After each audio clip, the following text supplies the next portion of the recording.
અરે મિત્રો, તમે આ ગાર્ડન જોયા પછી તમને એમ લાગશે કે આ કોઈ મોટા સિટીનું ગાર્ડન છે, મુંબઈનું કે અમદાવાદનું છે, રાજકોટ વડોદરાનું છે. ના ના ના, એવું કાંઈ નથી. આ તો આપણા ભાવનગરનું ગાર્ડન છે મિત્રો. અને મંદિરના કોતરકામની વાત કરી તો મિત્રો, કેટલો સમય લીધો છે આ બનાવવામાં?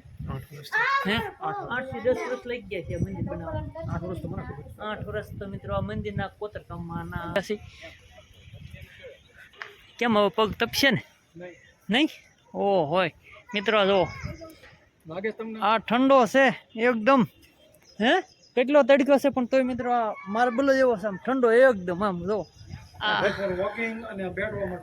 આ જોવો તમે, લગભગ આ કેટલા થંભ હશે મિત્રો, એ જરાક કોમેન્ટ કરી દેજો ને તમે. જો અને આમ પેઠું દે આ બાજુ અમારો ઉમંગ છે.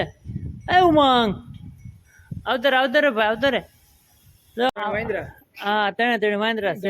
ઘટે નહીં. જોવો જો અક્ષયધામમાં જો લાવ્યો ભગો, એટલું ઉતરો સીધા ભગો શું આવ્યો? આવું કા લીપ છે?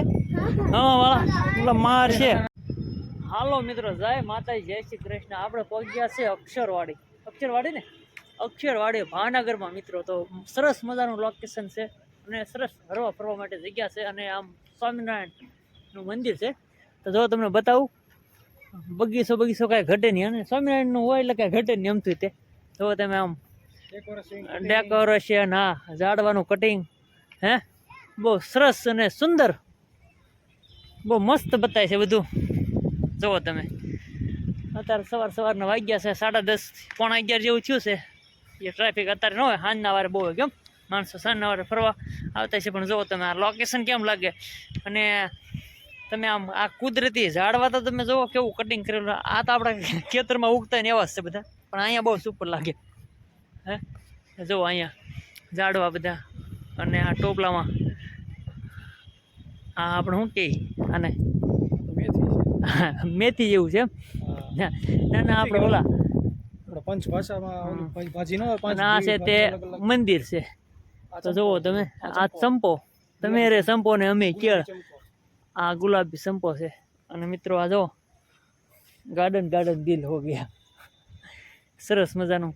અને લોકેશનની તો વાત જ શું કરવી મિત્રો, કારણ કે જગ્યા જેવી હરિયાળી બતાય છે આમ.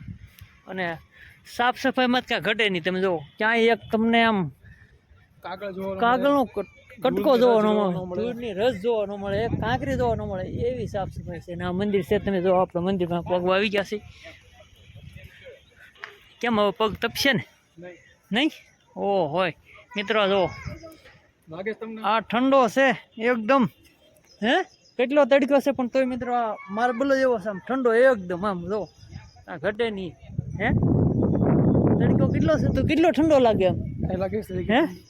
કેમ એમ? એનું કારણ પથ્થર રીતનો હોય છે ને, પથ્થરમાં ઘટે. જો મંદિર જોવો તમે,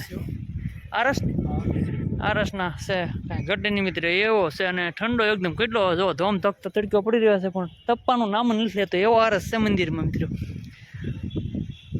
અમારે હસ્તગીરી છે, હસ્તગીરીમાં એની આરસ નાખેલો છે પણ તપી જાય, નથી તપતો. એમ ફેર છે આમાં. જો આ મંદિર છે. અને અત્યારે તો ગેટ બંધ છે, ખુલશે અત્યારે બંધ છે. ભગવાનનો દ્વાર બંધ છે. 11 વાગ્યા પછી ખુલે, આરામ ઉપર છે.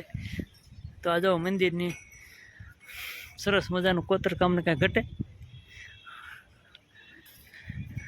કેમ? ડિઝાઇન થાંભલા કેમ કોતરી બનાવેલા છે,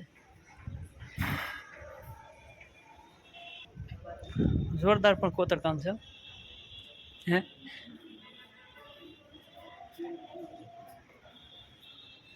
જોવો તમે,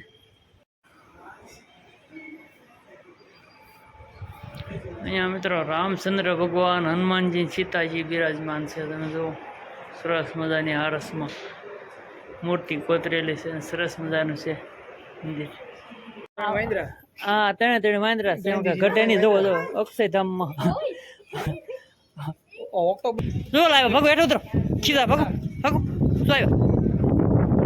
આવું કા લીપ છે? હા વાળા માર છે.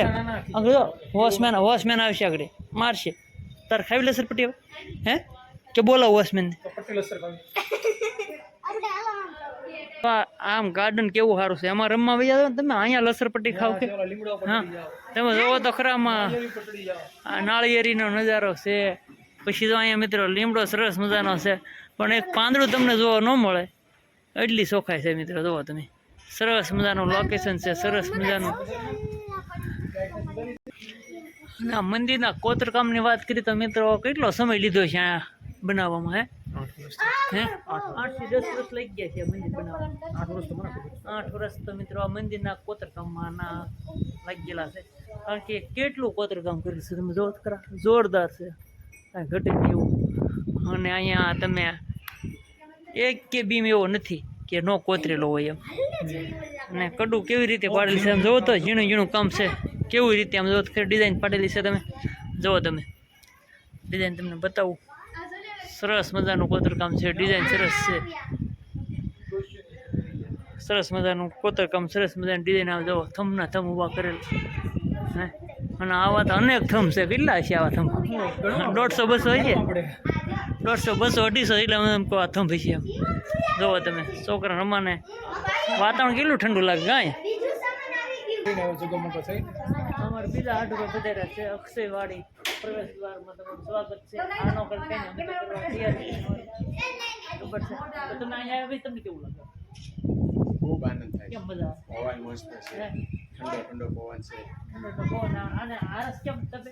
ઠંડો એમ તો તડકો તો તમે પગ મેં તમને એમ લાગ્યું ગરમ થઈ ગયું, પગ નહીં મેં કાંઈ સંપલા ગાડી મને સંપલા પહેરવાની હિમાલયમાં આવી ગયા. કેવો ઠંડો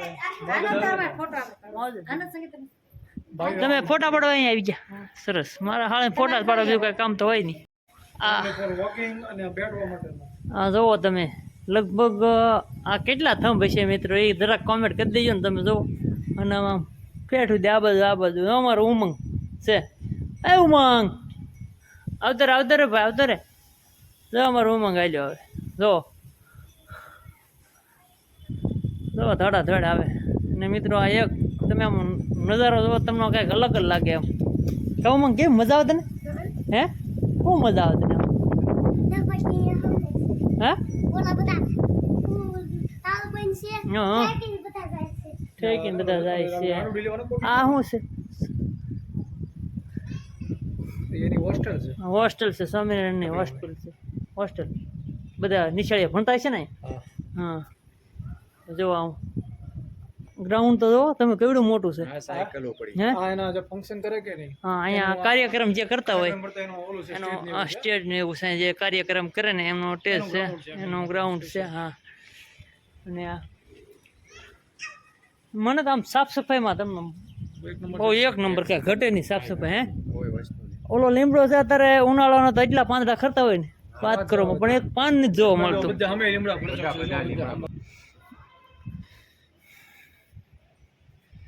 આ મંદિર છે આખું જોવો તમે, સ્વામિનારાયણ ભગવાનનું મંદિર છે. અને હવે 11 વાગે ખુલે. કેટલા વાગે ખુલશે ને? અંદર 11 વાગે ખુલી જાય છે. અને ગાર્ડનમાં કાંઈ ઘટે નહીં મિત્રો, કારણ કે લોકેશન જ એવું છે. સરસ મજાનું વાતાવરણ છે. અરે મિત્રો તમે આ ગાર્ડન જોયા પછી તમને એમ લાગશે કે આ કોઈ મોટા સિટીનું ગાર્ડન છે, મુંબઈનું કે અમદાવાદનું છે, રાજકોટ વડોદરાનું છે. ના ના ના, એવું કાંઈ નથી. આ તો આપણા ભાવનગરનું ગાર્ડન છે મિત્રો. અને એમાં પાછું સ્વામિનારાયણનું મંદિર એટલે એમાં કાંઈ ઘટે નહીં. જુઓ તમે ઝાડવા જુઓ ને એટલે તમને આમ અરમાન ખુશ થઈ જાય. તો આપણે હવે નીકળી આવ્યા છીએ બહાર, કારણ કે અત્યાર સુધી અંદર ફરતા હતા બધે અને સરસ મજાનું લોકેશન હતું. ને હવે આપણે જુઓ ધીમે ધીમે બહાર જઈ રહ્યા છીએ. અને સંપો બે બાજુ સંપાસ બહુ સરસ મજાના છે. આ છે ને ઝાડવા તે, અને આ છે તે પ્રવેશ દ્વાર છે. તો હવે જઈએ છીએ આપણે બહાર.